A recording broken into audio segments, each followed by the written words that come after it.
থেকে 3 মিনিটের একটি ছোট গল্প শুনে যাবেন, আশা করি ভালো লাগবে। একটি ছেলে খুবই সাদাসিধা ছিল। সে একটি দোকানে চাকরি করত। ছেলেটির বেতন ছিল মাত্র 5,000 টাকা। ছেলেটির দোকানের সামনে দিয়ে প্রতিদিন একটি মেয়ে স্কুলে যেত। মেয়েটি প্রতিদিন বোরকা পরে যেত, কিন্তু প্রায়ই মুখটা খোলা থাকতো। একদিন হঠাৎ করে ছেলেটির নজর পড়লো মেয়েটির দিকে। এভাবে বেশ কয়েকদিন যাবার পর মেয়েটি বুঝতে পারলো ছেলেটি তাকে লক্ষ্য করে। মেয়েটিও বাঁকা চোখে ছেলেটির দিকে তাকাতে শুরু করলো। ছেলেটি মেয়ের চলাফেরা দেখে মুগ্ধ হলো। আফসোস করতে লাগলো, ইস, যদি আমিও আজ পড়াশোনা করতে পারতাম, তাহলে সাহস করে মেয়েটির সাথে কথা বলতে পারতাম। মেয়েটি বুঝতে পারলো ছেলেটি তাকে ভীষণ পছন্দ করে। তাই একদিন মেয়েটি ছেলেটির দোকানের পাশে দাঁড়িয়ে রইল। তখন ছেলেটি দুপুরের খাবার খাওয়ার জন্য দোকানের বাইরে আসে। সে চায়ের দোকানে গিয়ে 5 টাকার একটি রুটি খেয়ে পানি পান করে আসতে লাগলো।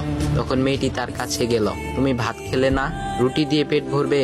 তখন ছেলেটি মেয়েটিকে দেখে অবাক হয়ে গেল। তখন ছেলেটি বলল, আমি ভাত খেলে আমার মা, বাবা আর ছোট বোনকে কি খাওয়াবো? মেয়েটি শিক্ষিত, তাই অল্পতেই বুঝে গেল। সে হাত ধরে বলতে লাগলো, তাহলে তুমি যে আমাকে পছন্দ করো, আমাকে কি খাওয়াবে? তখন ছেলেটি বলল, আমি তো তোমাকে আপন করে পাওয়ার জন্য দেখি না, কারণ সে যোগ্যতা আমার নেই। তবে এটা সত্যি যে তোমাকে দেখলে আমার খুব ভালো লাগে, তাই দেখি। মেয়েটি ছেলেটির কথা শুনে চোখের পানি ধরে রাখতে পারলো না। সে বুঝে গেল ছেলেটির চরিত্র ও ভাবনা অনেক সুন্দর। সেদিন মেয়েটি চলে গেল। বাসায় গিয়ে রাত্রিবেলা মেয়েটি অসুস্থ হয়ে পড়ল। পরে তাকে ডাক্তারের কাছে নিয়ে আসা হলো। বলা হলো মেয়েটার 2টি কিডনি নষ্ট হয়ে গেছে। তখন মেয়ের বাবা ফোন করলো তার বন্ধুর ছেলেকে, যার সাথে বিয়ে দেওয়ার জন্য সে পাগল। কিন্তু মেয়েটি তার বাবার পছন্দের ছেলেকে বিয়ে করতে রাজি না, কারণ সে ছেলেটি টাকা থাকলেও কি হবে, তার চরিত্র খারাপ, সে লোভী।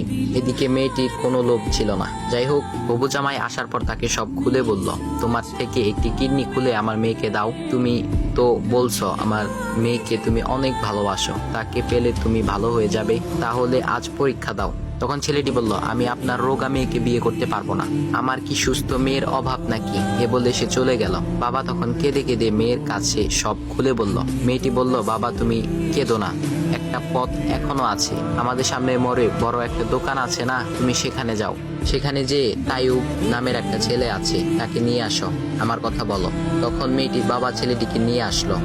মেয়েটিকে দেখে ছেলেটির চোখ ভিজে পানি পড়তে লাগলো, কারণ মেয়ের বাবা তাকে সব খুলে বলেছে। তখন ছেলেটি মেয়েটিকে বলল, তুমি আমাকে একটা কিডনি দিবে? ছেলেটি বলল, কিডনি দেবার জন্যই আমি এসেছি। মেয়েটি তাকে বলল, তুমি কি চাও? ছেলেটি বলল, তুমি সুস্থ হয়ে আমার দোকানের সামনে দিয়ে যাবে, আর দূর থেকে আমি তাকিয়ে দেখব, এই অনুমতিটুকু চাই। এ কথা শুনে মেয়েটিও ও তার বাবা তাদের চোখের পানি ধরে রাখতে পারলো না। অবশেষে মেয়েটি বিছানা থেকে উঠে ছেলেটির 2 পা জড়িয়ে ধরে বলল, এই জীবনে তোমার থেকে আমাকে মৃত্যু ছাড়া আর কেউ আলাদা করতে পারবে না। তারপর মেয়েটি বলল, আমার কোনো কিডনি নষ্ট হয়নি, এসব ছিল আমার সাজানো নাটক, আমি যা ভেবেছিলাম তাই হয়েছে। তোমাকে দেখে বুঝেছিলাম তুমি আমার একমাত্র যোগ্য। এখন ভাই, তোমাদের এত সুন্দর একটা গল্প শোনালাম, কিপটামি না করে ভিডিওতে লাইক দাও আর একটা কমেন্ট করো।